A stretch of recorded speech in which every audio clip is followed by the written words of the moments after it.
हड्डी है वो हमारे वाइट सेल बनाती है, और भी टिश्यूज़ हैं जिसमें वाइट सेल बनते हैं, और वो एक कंट्रोल है पैदाइश से लेके और ज़िंदगी के आखिर तक। अच्छा, सिर्फ वाइट ब्लड सेल्स की बात है, आरबीसी प्लेटलेट किसी और चीज़ की वो बात नहीं मैं है? आ रहा हूँ उस पर आरबीसी भी बनते हैं, वो भी बनते हैं, लेकिन चीज़ ये है कि अगर वो जो कंट्रोल है, केमिकल कंट्रोल है, जिससे कि ये एक जैसा सिस्टम चल रहा है कि रेड सेल भी बन रहे हैं, वाइट सेल भी बन रहे हैं, प्लेटलेट भी बन रही हैं, वो कहीं पे डिफेक्टिव हो जाए, उसकी कई वजूहत हैं।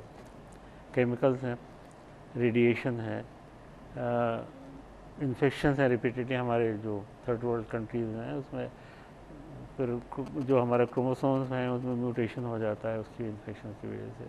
तो वो केमिकल्स जो कि एक ऑर्डरली ग्रोथ है और फॉर्मेशन है रेड सेल्स की और वाइट सेल्स की और प्लेटलेट्स की, वो ख़त्म हो जाती है, और बजाय रेड सेल के और प्लेटलेट के वाइट सेल्स बेतहाशा बनना शुरू हो जाते हैं। अच्छा, वो एक नॉर्मल चीज़ नहीं है, उसकी वजह से खून की कमी हो जाती है, उसकी वजह से प्लेटलेट की कमी हो जाती है, उसकी वजह से पहले तो यही होता है कि भाई बच्चा, मैं तो बच्चों से ताल्लुक़ है तो इसलिए मैं बच्चों की बात करूँगा, वो खेल कूद कम हो जाता है, दर्द पीला हो जाता है, भूख ख़त्म हो जाती है बच्चे की, और कहीं कहीं खून के धब्बे पड़ना शुरू हो जाते हैं अगर ज़्यादा स्टेज आगे है। तो बुखार है जो कि हफ्तों चलता है, 2 हफ्ते 3 हफ्ते, वो पहले टाइफाइड कहा जाता था, अब टाइफाइड के टेस्ट आ गए हैं, वो पहले करा सकते हैं, ऑर्डिनरी टेस्ट है खून का, अगर वो करा लें और उसमें ज़र्रात बढ़े हुए हों तो ल्यूकीमिया की डायग्नोस बहुत जल्दी हो सकती है। और ल्यूकीमिया एक बीमारी नहीं है, कई कई किस्म के ल्यूकीमिया होते हैं, तो इसलिए उनका मालूम करना ज़रूरी है कि किस किस्म का ल्यूकीमिया है ताकि प्रॉपर ट्रीटमेंट हो सके। ओके, अच्छा सर, ये सर ने कहा एक बीमारी नहीं है, इसकी टाइप्स है, तो क्या टाइप्स हैं इस ल्यूकीमिया की? Leukaemia is blood cancer. देखो, ल्यूकीमिया की जब हम बात करते हैं तो इसमें एक बात याद रखना चाहिए कि ये बच्चों में कंपैरेटिवली कम होता है बड़ों से, लेकिन फिर भी 3 to 5% इसकी इंसिडेंस है। और जितने बच्चों के कैंसर होते हैं इसमें तकरीबन 1/3 जो हैं वो वन वे और दी अदर ल्यूकीमिया रिलेटेड होते हैं या ल्यूकीमियाज होते हैं, 1/3 जो है वो ल्यूकीमिया है। फिर इसकी फर्दर सब टाइप्स हैं, जैसे सर ने कहा कि इसके जो साइन एंड सिम्टम्स होते हैं ये बहुत ही नॉन स्पेसिफिक होते हैं।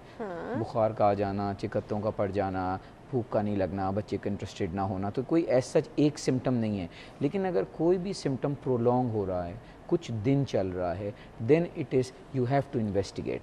और इसका टेस्ट बड़ा सिंपल है, एक कंप्लीट ब्लड काउंट किसी मुस्तनद जगह से अगर हो जाए सो दैट इज़ इनफ, और उससे फिर हमें पता चल जाता है। और इसमें कभी कभी ये होता है कि सिर्फ वाइट सेल्स बढ़ रहे होते हैं, बाज़ दफ़ा ये हो रहा होता है कि इन्वॉल्वमेंट अगर ज़्यादा है तो रेड सेल्स भी साथ में कम होने लगते हैं, और जो चिकत्ते पड़ते हैं वो प्लेटलेट्स की वजह से पड़ते हैं, जो पीले ज़र्रे खून में होते हैं। और जहाँ तक इसकी वजह का ताल्लुक़ है तो कैंसर की एज सच हमें वजह नहीं पता है, जिसको पता चल जाएगी he will be A Nobel laureate the next day, वो नहीं। लेकिन इसमें डिफरेंट फैक्टर्स हैं जिसमें हमारे कुछ जिस तरह हमारे जिस्म की साख्त है उसका, हमारे क्रोमोसोम्स का कुछ किसी हद तक इफ़ेक्ट है, कुछ इन्वायरमेंट में जिसमें हम रहते हैं उनका इफ़ेक्ट है, कुछ केमिकल्स हैं जो डेफिनेटली कार्सिनोजेनिक हैं, रेडिएशंस हैं जो कार्सिनोजेनिक हैं, ये सारे फैक्टर्स हैं। और फिर जहाँ तक इसका सवाल है कि कितने टाइप्स होते हैं, तो जो 2 मेजर ब्रॉड टाइप्स में हम इसे डिवाइड करते हैं, उसमें एक ALL या एक्यूट लिम्फोब्लास्टिक ल्यूकीमियाज होते हैं और एक AML होते हैं, एक्यूट माइलॉइड ल्यूकीमियाज। उसमें ALL की जो प्रोग्नोसिस है ये बहुत बेहतर होती है। इसके जो बच्चे अगर वक्त पर तशख़ीस हो जाए और प्रॉपर इलाज हो जाए तो तकरीबन अप टू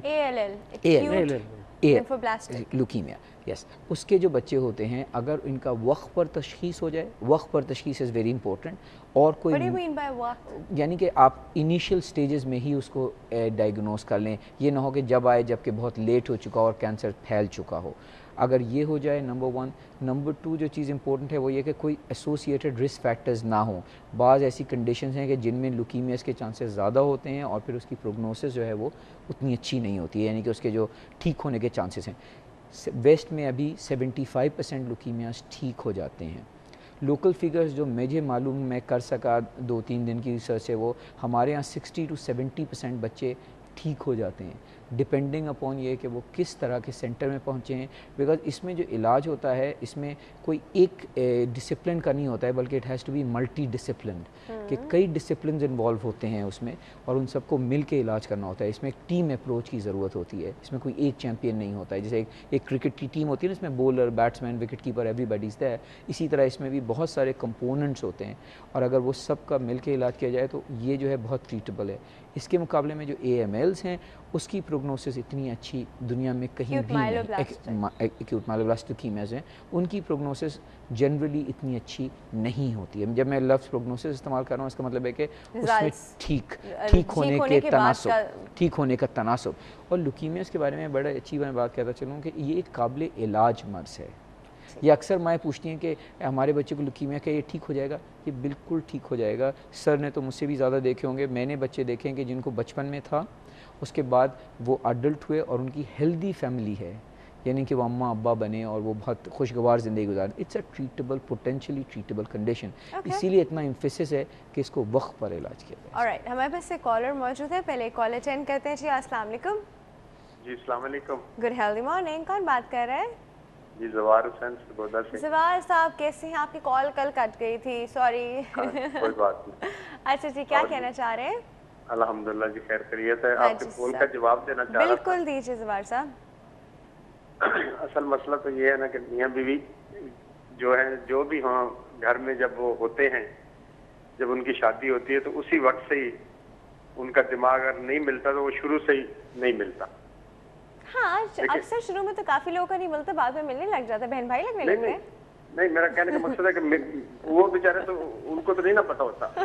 असल में तो जो पीछे होते हैं ना पुश करने वाले, अच्छा, वो खराब करते हैं काम।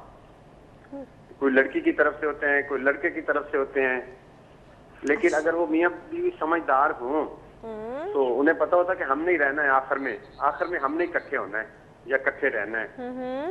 तो इस वजह से फिर उनको करना चाहिए। लेकिन अगर मियाँ थोड़ा सा दिल बड़ा कर लेना जी, तो मेरे ख्याल सबसे आसान तरीका हो जाता है। फिर कुछ मियाँ भी जिद्दी होते हैं ना, वो नहीं होना चाहिए। मियाँ जो है ना, मियाँ जो है ना, मियाँ उसे कम से कम 70% जो है ना होना चाहिए।